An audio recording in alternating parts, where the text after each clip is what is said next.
42장 1절에서 6절의 말씀 교독하시겠습니다. 욥이 여호와께 대답하여 이르되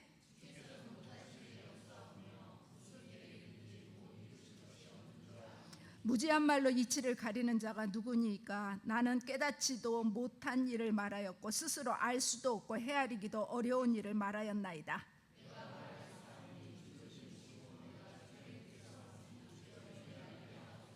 내가 주께 대하여 귀로 듣기만 하였사오나 이제는 눈으로 주를 배움나이다.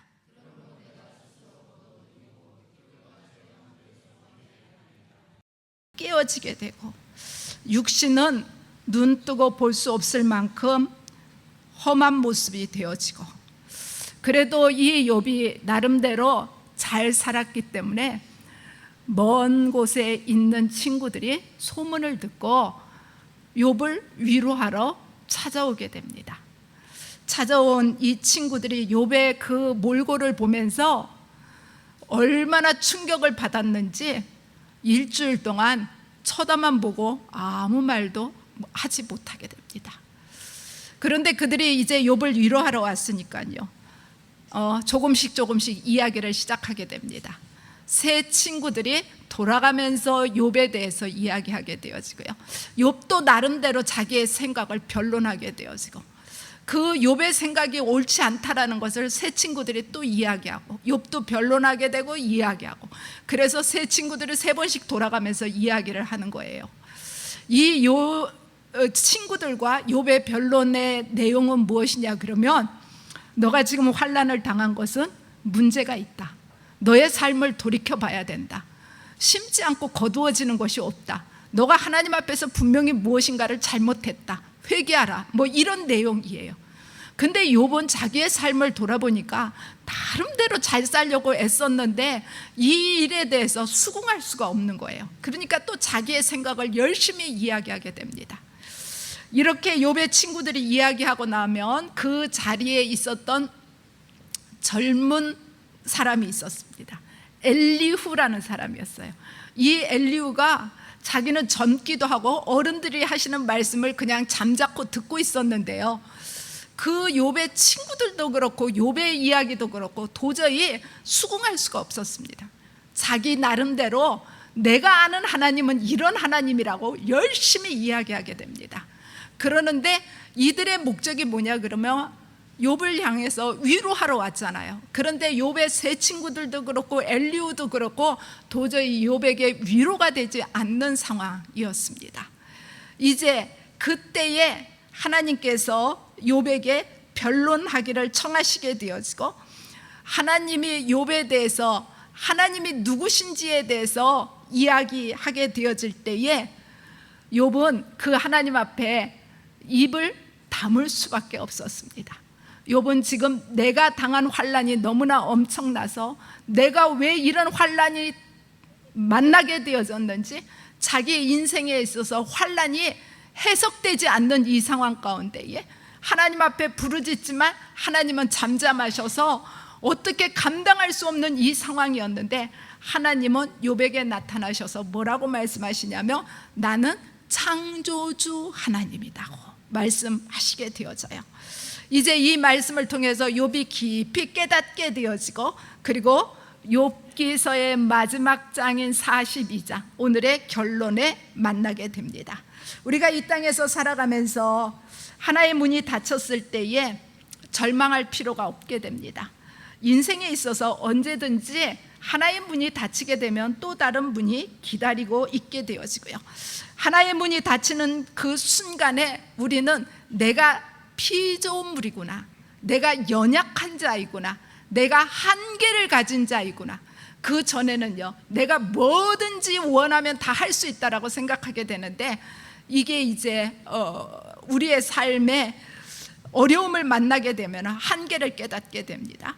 그리고 어려움을 만나게 되어지면 이 길이 맞는지 안 맞는지 한 번쯤 확인하게 되어지고 질문을 할 수 있게 됩니다. 그래서 우리의 인생에 있어서 새로운 가능성을 바라보고 눈을 돌리게 되어지죠. 그래서 우리는 무엇인가 계획하고 원하는 바 가운데서 문이 닫혔다라는 그 순간에 우리는 좌절할 이유가 없게 됩니다.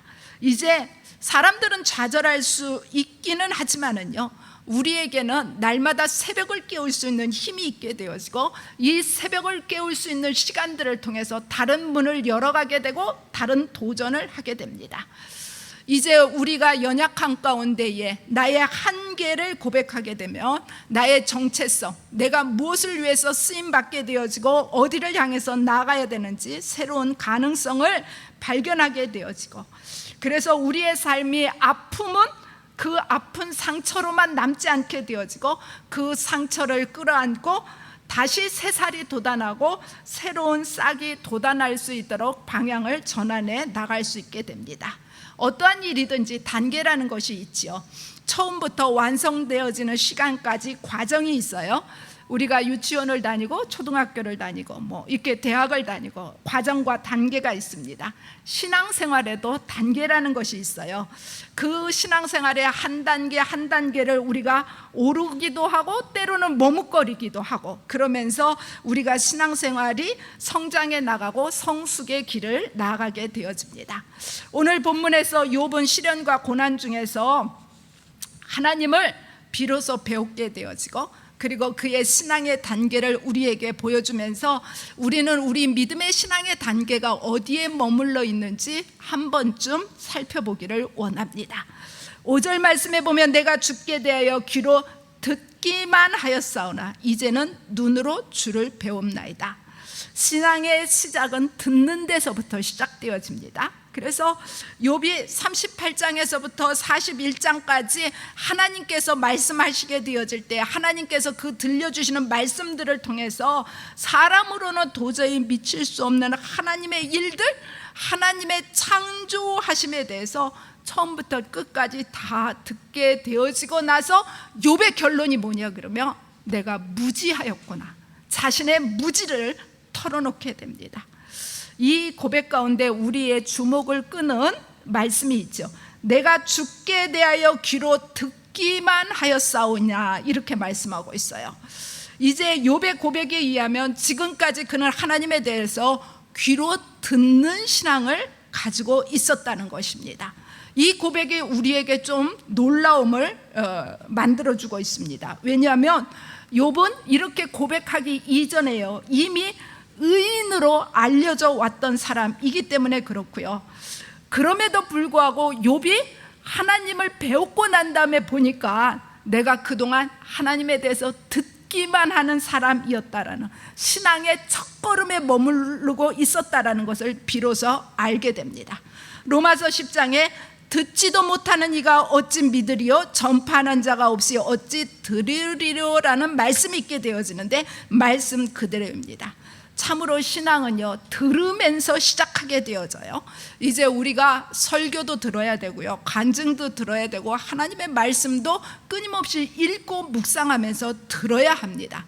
들으면서 우리의 신앙생활이 시작되어지지, 신앙생활이 하루아침에 믿음이 엄청나게 좋아지는 넓은 길, 왕도는 없어요. 그래서 우리의 신앙의 여정에서 한 걸음 한 걸음 내딛게 되어질 때에 여러분들 들으셔야 합니다. 새벽에도 들으셔야 되고요, 낮 예배를 통해서도 들으셔야 되고, 오후 예배를 통해서도 들으셔야 되고, 이제 수요 예배를 통해서도 들으셔야 되고, 들으실 수 있는 시간이 될 때마다 우리가 구역 예배도 모이게 되어지고, 이러면서 우리가 듣는 일에 집중해야 합니다. 솔로몬은 우매자의 제사보다 말씀 듣는 것이 훨씬 낫다라고 전도서 5장에서 말씀하고 있고요, 듣는 신앙은 신앙의 기초와 기본이 되기 때문에 참으로 중요합니다. 우리가 살면서 귀에 들리는 음성을 듣게 되어지고요, 우리가 하나님이 우리에게 감동 주시는 양심이 움직이는 마음의 음성도 듣게 되어지고요, 이제 사람의 음성도 우리가 경청해야 되지만 하나님의 말씀도 경청해야 합니다. 경청하되 처음부터 끝까지 경청해야 합니다. 하나님의 말씀에 집중하게 되면 우리가 은혜라는 것을 받아 누리게 되어지고 충만함을 누리게 됩니다. 성도라는 것은요, 하나님의 말씀대로 살겠다라고 결정하고 약속하고 발걸음을 내딛는 자가 바로 성도입니다. 우리가 성도가 아니면은요, 굳이 주일날 이렇게 더운 날 나와가지고 하나님 앞에 나와서 예배 드리느라고 시간 드리고 뭐 물질 드리고 수고하고 애쓸 필요가 없게 되지 않겠습니까? 우리가 성도라면은요, 하나님의 말씀을 경청하게 되어지고 그 경청을 통해서 우리의 믿음의 여정이 시작되는 것입니다. 우리는 그 말씀을 들으면서 순종하기로 결단하게 되어지고 그 말씀을 들으면서 충성하기로 약속하게 됩니다. 그리고 하나님의 말씀을 우리가 듣게 되어지면은요, 내가 얼마나 무지한 말로 나를 합리화시키면서 살았는지에 대해서 비로소 깨닫게 되어집니다. 내가 이 성경에서는 무지한 말로 이렇게 이야기하고 있는데요, 우리가 흔히 말하는 무식한 말로, 이제 하나님에 대해서 잘 알지도 못하면서 하나님에 대해서 다 아는 것 같이, 사회에 일어나는 크고 작은 일 가운데 내가 다 알지도 못하면서 다 아는 것처럼 막 단적으로 잘라가지고 막 목소리를 높여서 이야기하는 이 모든 것들이 하나님 보시기에 무지한 일들입니다. 이 무지한 일들은요, 우리의 신앙에 조금도 도움이 되지 않아요. 우리의 신앙은 하나님의 말씀을 듣는 데서, 세상의 음성을 듣는 것이 아니라 하나님의 말씀을 듣는 데서부터 첫 번째 걸음이 시작됩니다. 두 번째 걸음은 뭐냐 그러면 3절의 말씀에 보면, 나는 깨닫지도 못한 일을 말하였고 스스로 알 수도 없고 헤아리기도 어려운 일을 말하였다라고 말씀하고 있어요. 듣는 것이 기본이지만 듣는 것으로 끝나면 안 됩니다. 듣는 것이 전부가 아니에요. 들으면서 우리가 신앙생활의 첫걸음을 디뎠다 그러면 마땅히 깨닫는 단계가 있어야 됩니다. 욥은 자신이 아직도 깨닫지 못한 사실을 가리켜서 나는 스스로 깨닫지도 못한 일을 말하였고 스스로 알 수도 없고 헤아리기 어려운 일을 말하였다라고 이야기하고 있습니다. 이것은 그냥 남에게서 주워 들은 이야기가 내 것인 양, 내 안에서 소화도 안 된 것을 다른 사람에게 강권하게 되고 다른 사람들에게 이야기하는, 이것이 바로 듣기는 하였지만 내가 깨닫지 못한 것을 다른 사람들에게 이야기하는 거이지 않겠습니까? 우리 속담에 우의독경이라는 것이 있어요. 소도 경전을 들을 수 있기는 하지만 소는 듣는 데서 끝나지 깨닫지 못하게 됩니다. 깨닫지 못한다라는 것은 애당초 듣지 않은 것과 별반 다른 바가 없습니다. 우리가 믿는 기독교를 믿음의 종교라고 이야기하죠. 깨달음과는 전혀 관계가 없는 것처럼 들려질 수 있으나 그렇지 않습니다. 말씀을 듣고 우리가 알아야 되고 깨달아야 합니다. 예수님도 말씀을 전하시고 나서 알아들었느냐 깨달았느냐 이렇게 물으시잖아요. 깨달을 때에 그 깨달음 속에서 은혜가 있고요, 기쁨이 있고 결단이 있고 헌신이 있게 되는 거예요. 말씀을 듣고 깨달아야지 그 깨달은 말씀을 우리가 그 말씀을 붙들게 되어지고 그 말씀이 우리의 삶의 능력으로 나타나게 됩니다. 이 듣는 것과 깨달음이 동시에 일어날 수도 있고요, 이 듣는 것과 깨달음이 서서히 점진적으로 일어날 수도 있습니다. 깨달음이요, 큰 은혜이고 축복입니다. 이제 우리의 지식과 우리의 머리로만 신앙생활을 하는 것이 아니라 우리의 신앙생활의 마음으로 하나님 앞에 나오게 되어지고 깨닫는 은혜가 우리에게 있기를 원합니다. 이런 것과 같을 거예요. 잔치집에 가면 많은 음식이 진설되어져 있잖아요. 그러면 맛있겠다, 여기에서 끝날 수도 있고요, 이 맛있겠다 그러면서 내가 그것을 들어서 내 입에 넣을 수도 있게 되어져요. 내 입에 들어오게 되어질 때 영양이 되어지고 내 입에 들어오게 되어질 때에 내 삶의 근육이 되어지고 힘이 되어지잖아요. 그 잘 차려진 음식을 보고 좋구나, 여기에서 머물러 있으면 더 이상 내 삶에 도움이 되지 않아요. 우리가 신앙생활을 하면서요, 들어요, 참 좋구나, 좋은 말씀이구나, 그렇게 하면 될 것 같구나. 그런데 거기에서 머무르면 우리의 믿음의 진보는 일어나지 않습니다. 듣고 난 다음에 깨달아야 돼요. 그 깨달는 것이 내 삶이 움직여질 때의 능력으로 나타납니다. 이전에 이제 리더스 다이제스트라는 책이 있었습니다. 그 책 중에 있었던 내용이에요. 미국에 사는 밥이라는 사람이 철길을 산책하다가 철로를 받치고 있는 그 받침목에 조그만한 구멍이 있었는데 거기 구멍에 발이 빠져버렸어요. 발을 빼려고 애썼는데요, 발이 영 안 빠지는 거예요. 그러는데 기차가 오는 것 같아요. 큰일 났다. 주변을 돌아봤더니 구해줄 사람이 없는 거예요. 그때 떠올린 것이 뭐냐면 기도하자, 이렇게 떠올렸어요. 그래서 이렇게 기도했습니다. 하나님, 제 발을 빼주시면 내가 그동안 술 많이 먹었는데 이제 술 먹지 않겠습니다. 기도했는데도요, 발이 안 빠지는 거예요. 다시 기도해야 되겠다. 하나님, 발을 빼주시면 술을 끊고요, 앞으로 사람들하고 다투지 않겠습니다. 욕하지 않겠습니다. 그렇게 아무리 낑낑거려도 발이 빠지지 않는 거예요. 다시 기도하게 됩니다. 하나님, 발을 빼주시면 술도 끊고 욕도 안 하고 내가 가지고 있는 재산을 불쌍한 사람들에게 나눠주겠습니다. 이 기도를 했는데요, 정말 발이 빠졌어요. 사고 없이 기차는 무사히 지나가게 됐습니다. 숨을 내쉬면서 뭐라고 이야기하는지 아세요? 하나님, 좌우간 감사합니다. 내 힘으로 빠져나오기는 했습니다. 무슨 말입니까? 기도해서 하나님이 응답해 주셨음에도 불구하고 자기 힘으로 되었다라고 생각하는 사람들이 참 많습니다. 내가 가지고 있는 지식으로, 내가 가지고 있는 경험으로, 내가 가지고 있는 인간관계로, 내 힘으로, 내 기술로 우리가 이런 것들을 내려놓아야 합니다. 하나님이 응답해 주셨음에도 불구하고, 하나님이 길을 여셨음에도 불구하고 내 힘으로가 먼저 앞서고 있지 않습니까? 하나님이 치료해 주셨음에도 불구하고 나을 때가 돼서 나은 거야. 내가 병원을 잘 만났어. 그 병원이 나하고 딱 맞아. 이렇게 생각하고 있지는 않습니까? 우리 주위를 바라보면 하나님이 이루어 주셨음에도 불구하고 내 힘으로 이루어졌다고 생각한다든지, 하나님만 의지하고 살겠다고 찬양을 하는데요, 속으로는 내 능력으로 무엇이든지 할 수 있다고, 내가 가진 것을 가지고 무엇이든지 할 수 있다는 생각들을 가지고 있는 사람들이 있습니다. 욥이 하나님을 아는 지식도 없이 자신의 능력 밖의 일에 대해서 성급하게 판단하고 그 땅의 지도자로 살아가면서 나름대로 많은 사람들을 위로하게 되어지고 많은 사람들이 나를 존경하는 삶을 산다고 생각했던 사람입니다. 그런데 그 모든 것들이 하나님과 관계없는 하나님의 계획하심과 하나님의 충고하심에 대해서 전혀 귀 기울이지 않는 삶이었습니다. 욥이 자신의 고통을 알지 못했고 자기에게 와서 위로한다고 이야기하는 그 친구들과의 대화가 하나님이 하시는 말씀을 듣고 보니까 너무나 어리석고 너무나 무지한 말을 주고받았다는 것을 비로소 깨닫게 됩니다.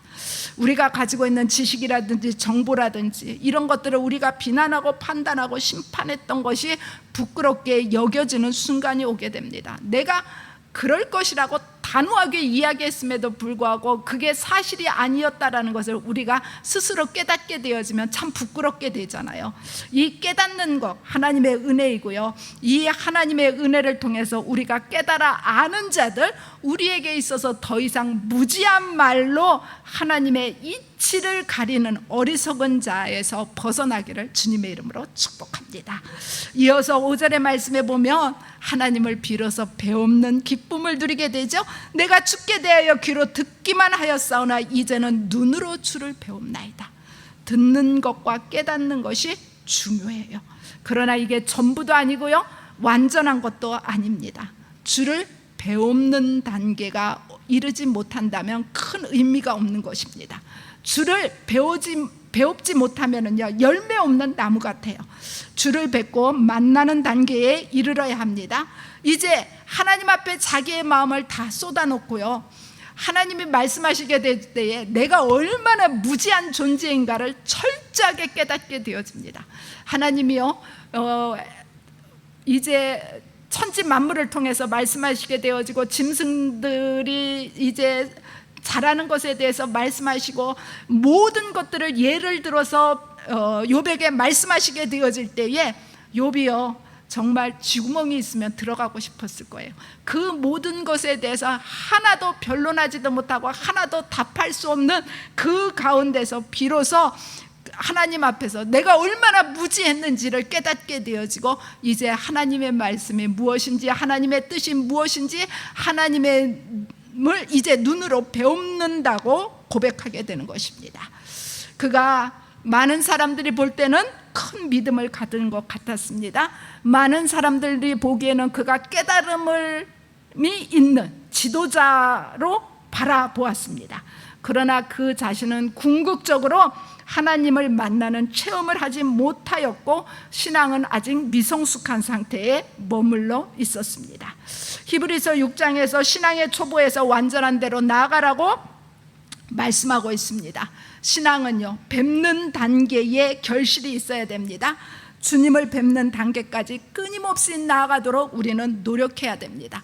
내 신앙생활은 여기에서 이만큼, 남이 하지 않는 것보다 더 봉사하고 더 헌신하고 더 말씀 묵상하고 됐다가 아니라 됐다라는 단계에서 더 나가서 하나님과 깊이 교제하며 마주보고 이야기할 수 있는, 거울을 보는 것 같이 하나님을 배울 수 있는 단계에 이르러야 합니다. 욥은 지금까지 신앙이라고 붙들고 있었는데 그 신앙이 무엇이었냐면 그 조상들로부터 내려오는 전통들이었습니다. 그 조상들의 가르침이었어요. 이 외적인 것만 들어서 하나님이 이런 분일 것이라는 것을 그가 피력하게 되어지지만 이 모든 것들은 가상이고 가변이고 관념이고 불완전한 것이었습니다. 이제 하나님과 변론하면서 하나님이 하시는 말씀을 들으면서 욥의 눈이 열리게 되어지고 하나님의 주권과 놀라운 섭리, 내가 믿는 그 하나님이 창조주 하나님인 것을 비로소 알게 됩니다.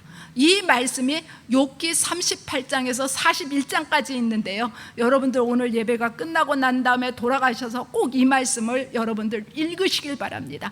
이 말씀을 여러분들이 읽고 묵상할 때에 우리가 하나님 앞에서 어떠한 존재인지를 비로소 욥처럼 만나게 되어지고 욥처럼 뵙는 단계에 이르게 될 것입니다. 이제 우리가 잘 아는 이 땅의 우리나라의 대표적인 지성으로 인정받았던 사람 이어령 교수, 여러분들 아실 것입니다. 이분이 하나님을 믿게 되어졌는데 믿는 동기가 있었어요. 그의 딸이 암에 걸리게 되어지고 그의 외손주가 과잉 행동 장애로 인해서 고통받게 되어지는데요, 치유받게 되어졌어요. 그리고 얼마 지나지 않아서 이 사람이 이제 하나님의 사람이 되어졌는데 이 이어령 교수가 이렇게 이야기하는 거예요. 내가 믿는 것은, 내가 기독교인이 된 것은 내 딸이 기적적으로 나아서가 아니라는 것입니다. 내 딸이 낳고 내 외손주가 기적적으로 낳는 것을 보면서 감동을 받은 것은 사실이지만 내가 정말 세례를 받고 진짜 하나님의 사람으로 살기로 결단한 것은 탕자의 비유, 누가복음 15장에 나오는 탕자의 비유를 들으면서 보면서 내 가슴을 치고 회개했기 때문이라는 것입니다. 그러면서 하는 말이, 기적 때문에 하나님을 믿는다 그러면 그거는 하나님과 거래하는 것이고 아주 값싼 회개라는 것입니다. 기적이나 돈과 명예는 필요할 때가 있지만 그것은 영원한 것이 아니기 때문에 기적과 돈과 명예는 사라져버리면 언제든지 하나님에게서 다시 떠날 수 있게 되어져요. 그런데 우리가 정말 성숙한 자, 완전한 성도가 되어지려고 그러면은요, 하나님이 나의 구원자인 것을 고백하며 믿음의 자리에 나서게 되어질 때에 그가 하나님의 사람으로 세움받게 됩니다. 이제 오늘 우리가 욥기서의 말씀을 나누면서 하나님을 욥처럼 뵙는 자는 더 이상 무지한 말로 자기를 합리화시키지 않겠지요. 사랑하는 여러분, 우리 모두는 하나님 앞에 참으로 무지한 자입니다. 하나님에 대해서 안다고 이야기하지만 우리가 한 해 동안 성경을 몇 번이나 읽고 있습니까? 성경을 읽지 않으면서 하나님 앞에 대해서 안다라고 이야기할 수 없잖아요. 하나님 앞에서 참으로 미련하고 부족한 자들입니다. 우리가 하나님의 앞에서 깨닫고 하나님을 뵙는 단계에 이르기까지 우리의 믿음의 여정에서 멈추지 않고 욥과 같은 고백을 드리기까지 믿음의 여정에서 힘차게 정진해 나가는 우리 모두가 되어지기를 주님의 이름으로 축복합니다. 기도하겠습니다. 참 좋으신 하나님, 저희들을 사랑하시는 하나님, 저희들과 함께 하시는 하나님, 우리 하나님의 크고 놀라운 은혜가 저희의 삶의 자리에 아름답게 부어지는 줄 믿습니다.